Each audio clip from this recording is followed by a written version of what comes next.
Welcome back to the Manor Entropians. Julian McBain here.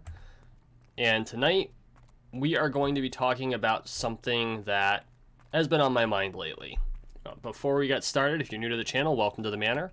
Please take a moment and subscribe down below. We are on the road to 13 million subscribers, one subscription at a time, so make sure you subscribe. Also, if you like what I do, please consider becoming a patron. Link to my Patreon is in the description. Okay. I mentioned this a few episodes ago. Season 2, episode 28, in fact, is where I first mentioned this. Recently, in my, you can almost say, misadventures as a gamer, I have run into the esports teams. And I'm a member of a couple of grinder, the grinding to become a team member chats, and I know I got to specify that because there's a whole bunch of double entendres mixed in there. But it occurred to me just how, and this is going to sound awful, and I don't mean it the way it sounds, just how young they all are. I know I am like twice the age of any esports person with any reasonable ability to get into the scene. But one thing I noticed is none of them know anything about money management. And then I thought about it and I'm like, well, most people don't know anything about money management. And if you remember back when I did the episode, why do you manage your PED card better than you manage your debit card? And I've really had that episode in mind. It's really been kind of weighing on my brain. And I think it's just because we aren't taught how to manage our money. Hang on, guys.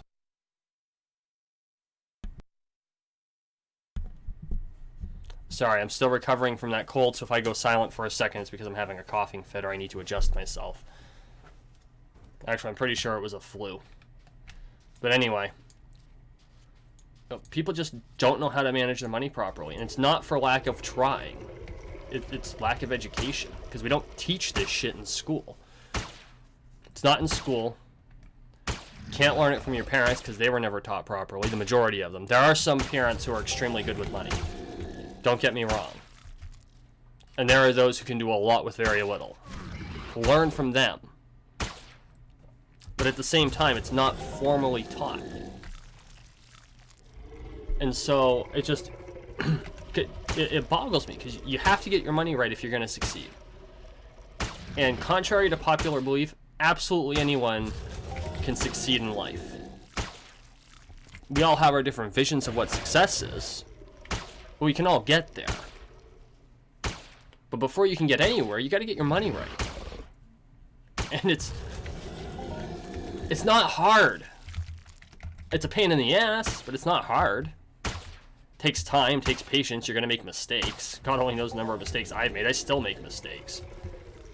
I got myself out of what was pretty much abject poverty and ran straight into the middle class problem. And yes, I have been there. I have been in the shithole of life. I have been on government subsidized housing and food stamps and all of the programs needed in order to keep my ass afloat.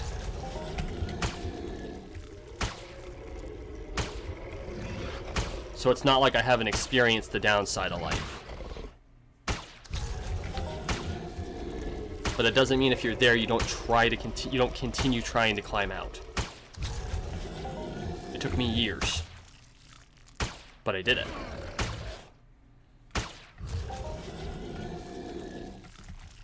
And so I'm just going to go through today some of the ways that you can start to rebuild the way you look at your financial life. Now, this isn't a budgeting class or anything like that. I don't have the tools to do that while I'm playing Entropia Universe.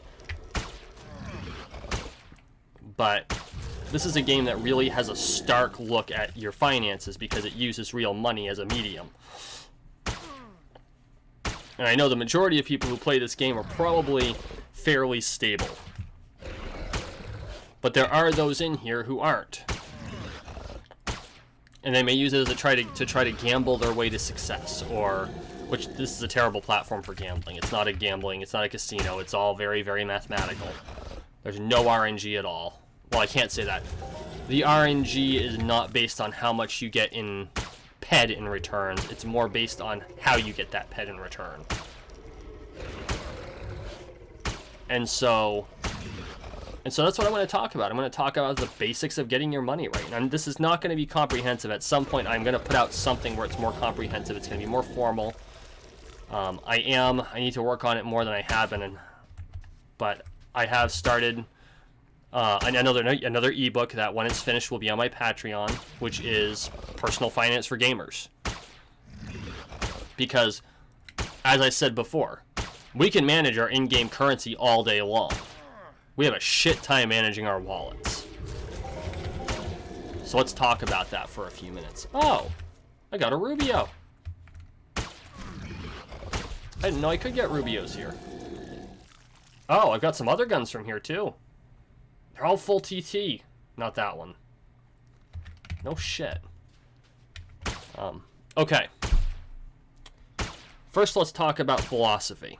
The biggest mistake people make when managing their money is saying, what can I save at the end of the month? That's right. The worst thing you can do is say, how much can I save at the end of the month? Because there'll be nothing left. There will be nothing left.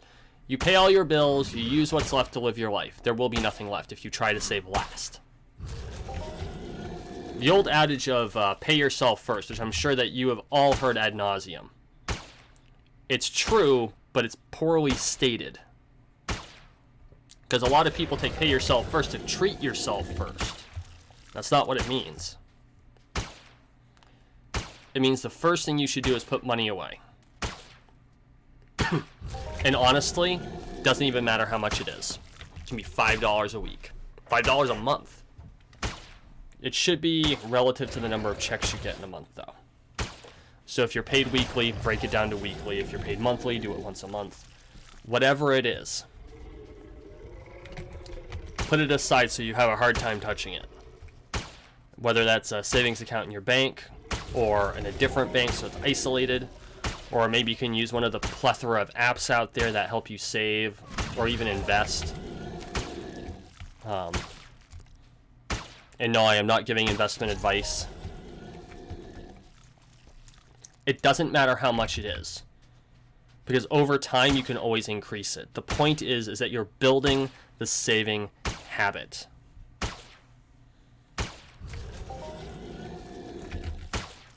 So, okay, you have put the $10 aside.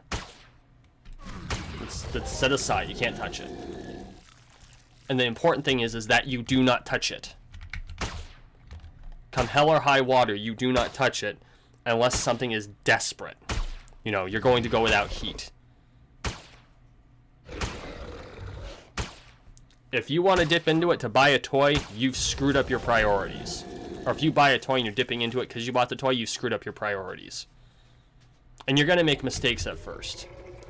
You have to accept that, but that doesn't mean you keep allowing yourself to make mistakes. $10, $5, I don't care if it's $1 to start. You put that money away and you do not touch it. And that builds the saving habit. And you increase it over time. And it's like, well, what is that money for? Well, to start off with, it's to save your ass in the event something really does go sideways.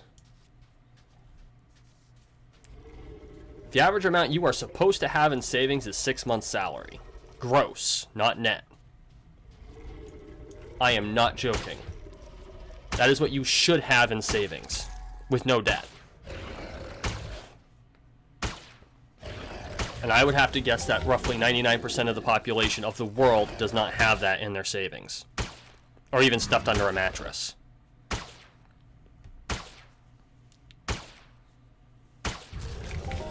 And that's in cash.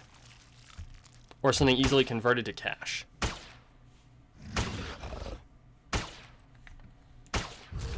Realistically, it's not going to look like that, especially not at first.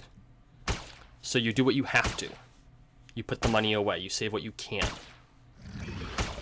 Look at your options. Find something that can grow.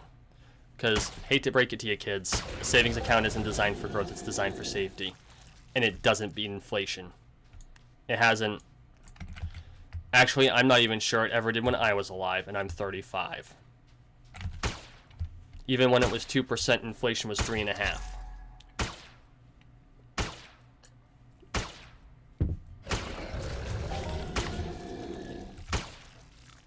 So what do you do with it? Well, when you get enough, you got to turn to the market. And when you do that, I suggest you find yourself a damn good financial advisor. Now, I'm not going to tell you what to put things in specifically. There are plenty of options out there for you, and everyone's different, and this is why you need a financial advisor. The biggest difference between people who actually have money and those who don't is the fact that the people with money go to other people for advice instead of trying to go it alone. The only exceptions are those people whose very lives revolve around money management, and even they have advisors. If anyone tells you that, you know, they think that they can make it rich off of the stock market or the whatever without any help, call them on their shit. Because one, they're lying, even if they don't realize it.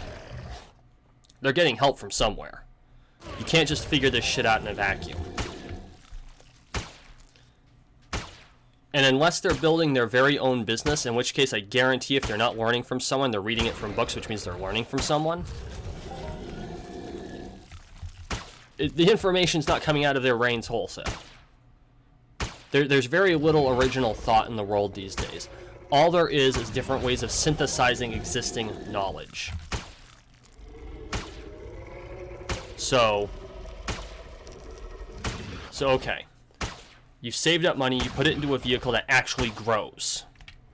And make sure it's better than inflation. And that's going to be a very slow growth. But you know what? It's a start.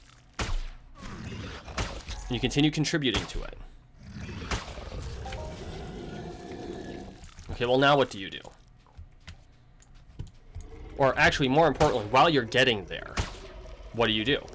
Well, what do you do for work? How's your top line getting? If your bottom line is so small you struggle to make it equal 0, or higher than 0, what the hell are you doing for a job? And I'm not saying that the job you do isn't necessary or worthwhile. Maybe it's your employer. Maybe it's time you asked your boss for a raise. And you know what? They might say no. And if they do say no, what you then need to say is not, you know, well, I deserve it, or try to argue it. The next thing you say is, what do I do to make you more money? Dead serious. What do I do to make you more money? Because any employer that has an employee that's making them more money, they're gonna notice, and they're gonna do something about it. Because if you're making them money, they're going to kick some of that money back at you. And it might take a while. It could take a couple of years. Or it might take a couple of weeks. If you get on, you know, if you figure out a problem, if you solve a problem for an employer, that's the quick ride to promotion, folks. Find a problem to solve and solve it.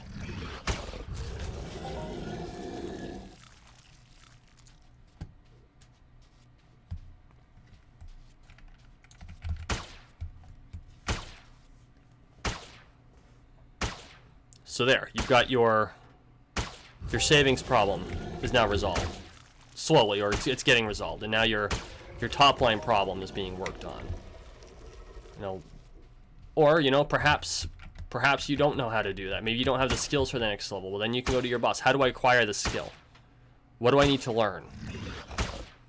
How do I grow? And that builds your top line. The top line is where all the money comes from. You can't have a bottom line without a top line. If your top line is 0, your bottom line is 0 or worse. That's a pretty good loop. So okay, you've built that you're building that savings habit, and you've talked about building the top line. You've planted the seed in your boss that you want to earn more, and you're putting the effort forth to prove that you deserve it, and that effort has to be consistent over time. And I'm not talking weeks, we're talking months to years. This is the real world, kids. The shit doesn't happen overnight.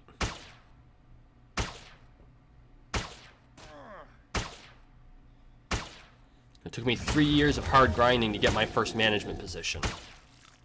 And I was a baseline supervisor. But I did it.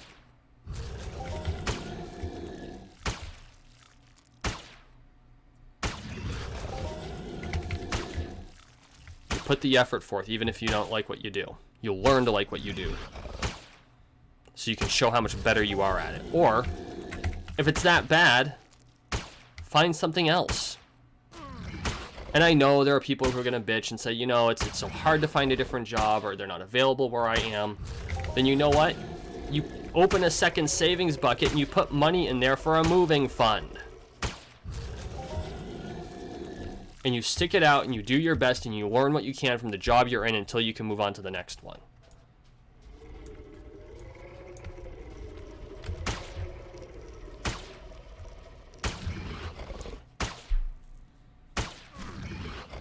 And if you think I'm talking out my ass, I gave up a $35,000 job and moved down to a $12.50 job just so I could move across country.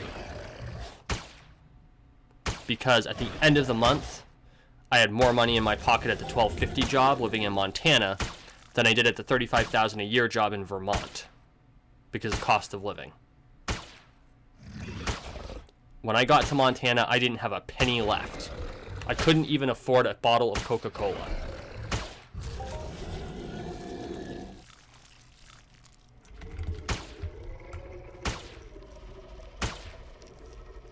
But we made it. And we figured out how to make it work. It was a struggle, but we did it. Those first 2 weeks were rough.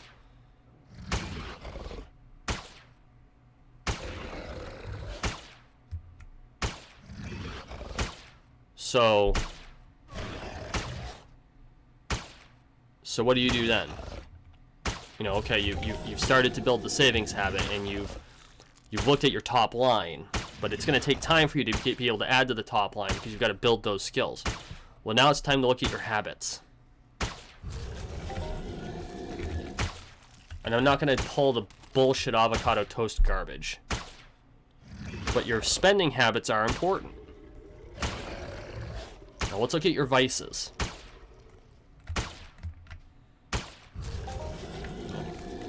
Do you smoke? If you do, how many packs a day? Or if you chew, how many tins a day? If you vape, how many packages a week do you go through of your tanks?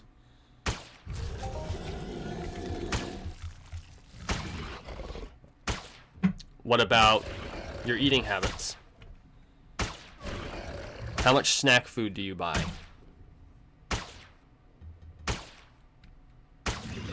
How often do you snack? How much soda do you drink? Hate to say it, coffee's cheaper than soda. Actually, I don't hate to say it because I fucking love coffee, but for those of you who don't like coffee and much prefer soda, coffee's cheaper than soda. A 2-liter is cheaper than cans.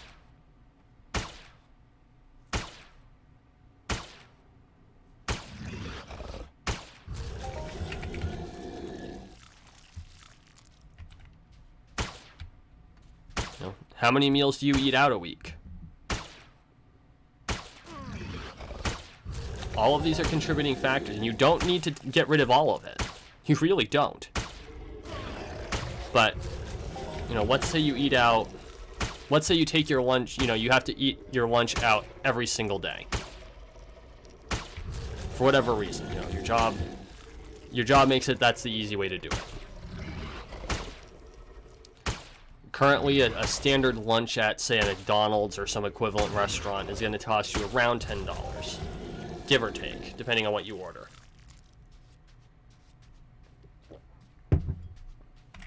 Now, besides being woefully unhealthy for you, look at the price. If you're dumping $50 a week into lunch,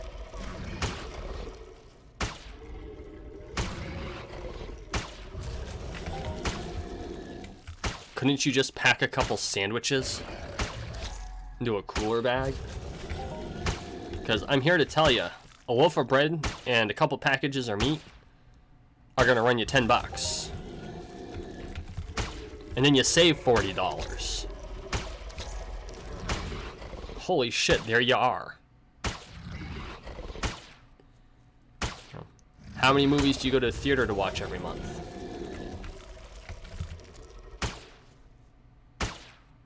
These are all spending habits that we don't think about. How many video games do you buy? How much ped do you dump onto your ped card? And the most important thing I want you to understand is I'm not saying to stop doing it at all. That's the biggest mistake people make. Is for those who give sarcastic financial advice or they think they know everything, they tell you to give everything up. Fuck them. It's bullshit. Absolute bullshit.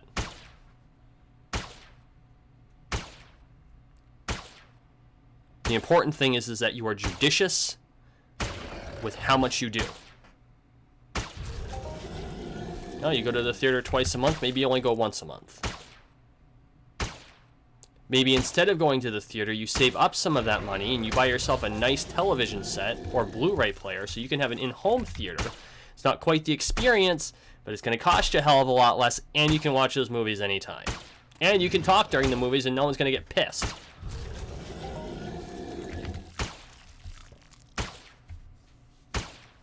And no, I hate it when people talk during movies. But it is what it is. I know people who do that. It's just like, shut up.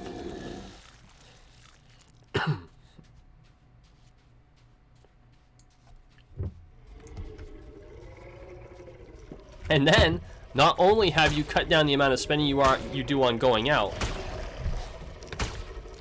but you've traded it for a wonderful upgrade to your lifestyle. Jeez, that's a win-win in my book. What about you? And no, that doesn't mean you can jump up and get the home theater right away. It might mean watching it on a 27-inch tube television that's 30 years old. God, I'm old. Or it might mean watching it on a shared PC monitor for a couple of months or even a couple of years. But it means you're working on it. And you're getting a hell of a lot further than you were before.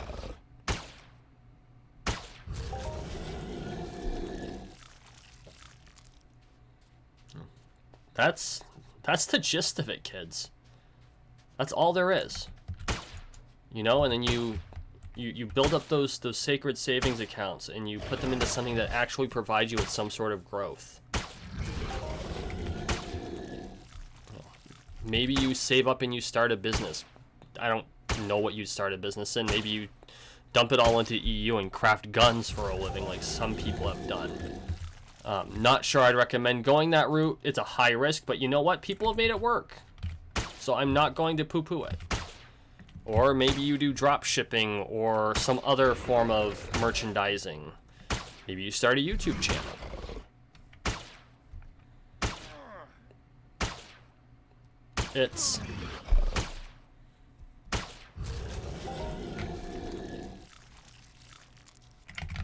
It's important to realize that we are our biggest enemies when it comes to our money. We always have been, we always will be. And on top of all of that, the stupidest part of all is you can't develop a scarcity mindset throughout the whole thing. You have to think in terms of abundance. That you will get where you're going. Money will be abundant in your life. That you're saving in order to make sure it's never a problem again. Not that you're trying to hold on to every penny. No, not that you're grasping avariciously at what little you have. Because you're being smart about it and you're building yourself up. And at first, it's really incongruous. It totally is. Because, especially when you're on the down and outs, when you are dirt poor, when you can't live without other people's help, or else you might starve. That is a really hard thing to think about. And you may not be able to do it at first, and that's fine. The idea is that you work toward it. Because eventually you'll get there. And it's going to be a long way away, and it's going to take a very long time, and it's going to hurt, and there's going to be tears, and there's going to be pain. Hey, I never said this was going to be painless. Believe me, I've experienced all of those emotions.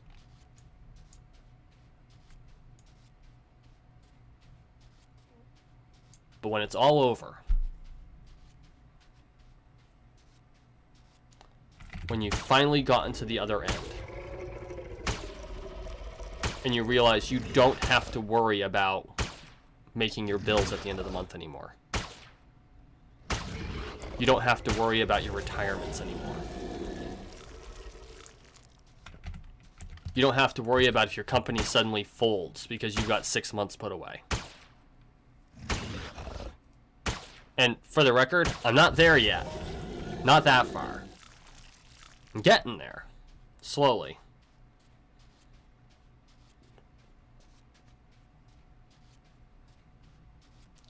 The feeling of freedom that you're going to have is indescribable. Because there was a time in my life where I was there. It was just before I went to college. I had 4 months saved up. I had 4 months saved up. I was 20. Steady job, no debt. Over the course of the next 3 years, I lost everything. I did it to myself because I listened to the wrong people and I did the wrong things. I have worked for 15 years to get back there, and I am still working on it. It can be done. Because if I can manage to climb out of abject poverty back into the middle class problem, anyone can.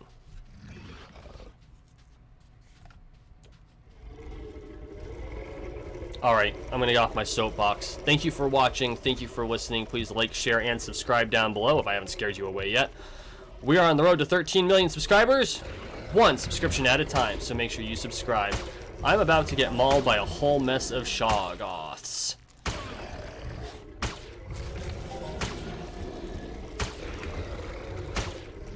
I guess it would be better to shoot them than to train them. This guy's sweating. Oh, Bombardo. Yeah, he is. He's sweating him. Or he, she, Merlin. My guess is, well, no, I can't even say that, because if you ever watch Seven Deadly Sins, Merlin's just she.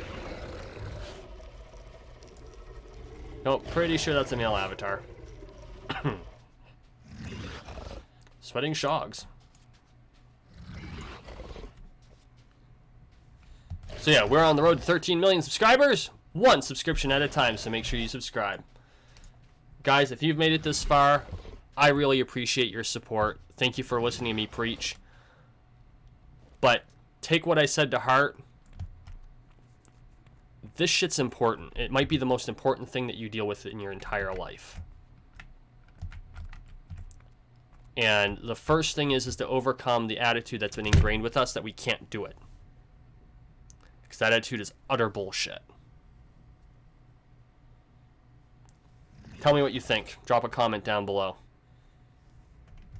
That's all I got. See you next time.